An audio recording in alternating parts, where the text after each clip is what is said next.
leveraging the collapse of the ice shelves by seeping down through cracks and essentially breaking up the mechanical or weakening the mechanical fabric so that some other event, maybe a storm, maybe some sort of ocean surge, can cause them to catastrophically collapse. And the point about it is that over the last 50 years, that beige line has moved further and further south. It has to go a long way. We have to have a very substantial warming before we get anywhere near the major ice shelves of the Ronnie Filchner. And that's an important point to make. The bulk of the Antarctic ice is well below 0 degrees centigrade, and so is still, if you like, secure and safe. It just gives you a few statistics on collapsed ice shelves. Now, ice shelves float anyway, so they've already done their Archimedean bit by raising sea level. But it has been speculated prior to these collapses that they may hold back the flow of the glaciers that feed them.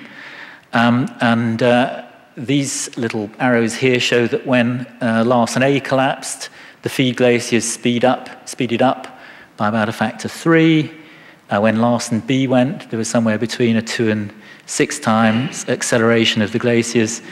But the glaciers south of the collapse area, where we've still got bits of the Larsen B left, haven't changed. So nature's done a very convenient experiment for us and demonstrated what people were speculating about, because the models, I'm afraid, aren't up to allowing us to predict exactly what would happen with any confidence, that if you remove ice shelves, the glaciers accelerate, and of course in doing so, they do increase their contribution to mean sea level rise.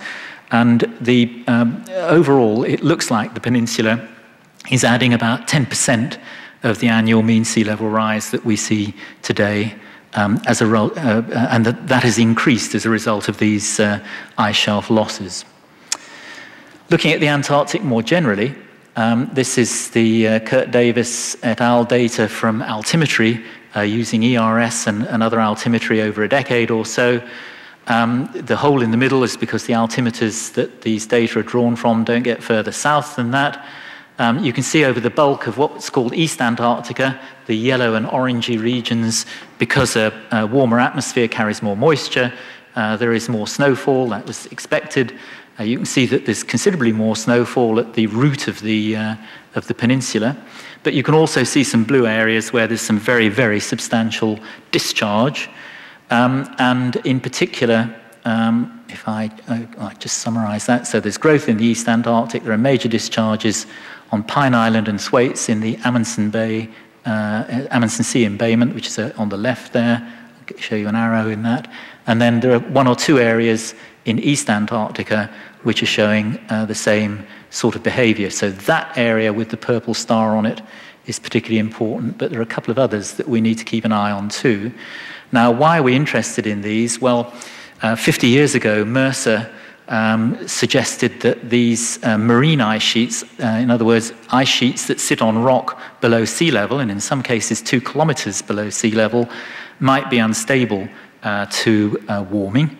Actually, it'll be an ocean warming, not an atmospheric warming. And that there could be some runaway positive feedback that once these things started to slide would allow pretty rapid disintegration. And really, on the basis of no evidence, that hypothesis came in and then went out of favor. But it's been revived by these satellite data, altimeter data, that show that it's indeed the marine bits of the ice sheet that seem to be doing something. Now, these are in areas where the air temperatures are very low, so the candidate for change here has to be changes in oceanography. We know that between the last glacial and the Holocene, sea level rise has run at rates at least an order of magnitude greater than those that we see today. So we know that when ice sheets go, they can go quite quickly. And just to remind you that there was 120 meters of sea level rise over that period. But I've filched this very nice little overhead from Bob Binshadler, who showed it at the Antarctic Treaty Meetings in Edinburgh last week. This is a comparison of the Vostok record of temperature running from left to right over the last 400,000 years, and a record of mean sea level rise. And to guide the eye, if I can put that in, Bob makes the important point that although latent heat diffusion of ice is or snow is whatever it is. Initially, it's not obvious that there might be an asymmetry between making ice and melting ice. It seems that on the planet, that's not the case. That is that if you go to a warmer world, ice melts and sea level rises much faster than it falls. And if you think of it, it's because gravity helps. When you're building an ice sheet, gravity is trying to cause it to collapse. When you're melting an ice sheet, gravity is very much helping it to collapse. So on these sorts of timescales, in a warmer world, you will inevitably end up with less ice and higher sea levels. So, recognizing that time is running short, just draw your attention to the fact that at the southern end of this circulation system, there are some regions of deep bottom water formation. I'm not going to spend any time on this because I know that Keith and others will take you through it, but there are some very specific mechanisms in the Antarctic to do with the production of sea ice and the drawing of warm water in under the sea ice as the dominant winds generate ice in these shore-based ice factories, reject salt and produce dense water that tips off into the abyss. But it's not just under the sea ice, it's under the ice shelves that important things happen. So if we zoom in, again, I'm not going to talk about the processes because there are others here who can do it much better than I can, but there are some very important and quite complex processes that take place under ice shelves, generating deep bottom water that goes off and chills 40% of the world ocean, but also causing rapid melting at the grounding line, which is pertinent to whether Mercer was right or wrong.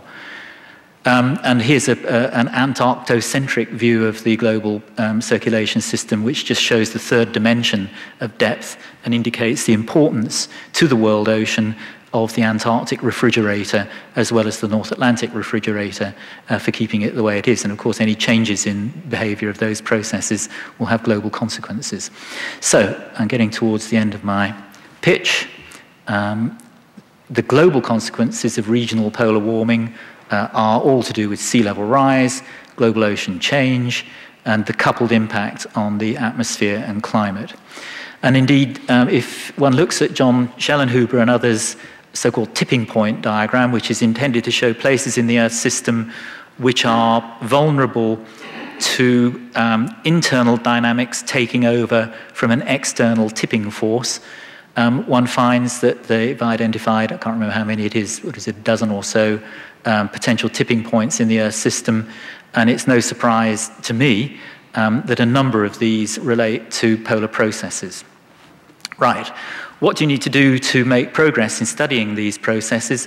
Well, if you want to look at the history of them, where the ice sheets were and where they flowed in the past, if you want to understand what the oceanography is now, if you want to understand what is happening to the ice sheet, its grounding line and its ice shelves now, if you want to understand what's happening to the sea ice, and if you want to understand what's happening to the biology, then you need to get into this hidden zone underneath the sea ice, which is underneath the ice or ice shelves, which is either very difficult to access if it's sea ice, or essentially impossible to access other than by drilling holes through the ice shelves when we're talking about ice shelves. So what lies beneath is the big issue, and this beast provides the UK community with a superb way of finding out. So Autosub Under Ice addresses key issues important to all of these major Earth system science questions. Here's a picture of the Ronnie Filchner ice shelf, this area which at present is well outside the range where we might expect collapse, but where there are important processes taking place beneath it as tides and currents squish water into this cavity. The red dots show areas where Keith and others from BAS have drilled their way through the ice shelf to put instruments in at a point to try and figure out what's going on down there and then model it. The proposal with this beast was to get right underneath to some of the places where those key processes I was telling you about take place. It was only partially pulled off this time, but clearly the demonstration of the technical capability convinces that with a little bit more effort and perhaps a slight tinge of additional luck, this will soon be something which is meat and drink to the community trying to understand those processes. So I mentioned the International Polar Year, which kicks off at the beginning of next year. The AutoSub continues into the future. Hopefully it will be part of the great campaign to understand the polar regions better that will run from 1st of March 2007 to 1st of March 2009. IPY intends to lead a legacy of new instrumentation, new networks, which allow the polar regions to be monitored even more intensively in the future than in the past, and AutoSub surely will play a role in that. And with that, people always ask me, have you got penguins in your talk? And so I always have to finish on this one, say yes, I have. So thanks very much.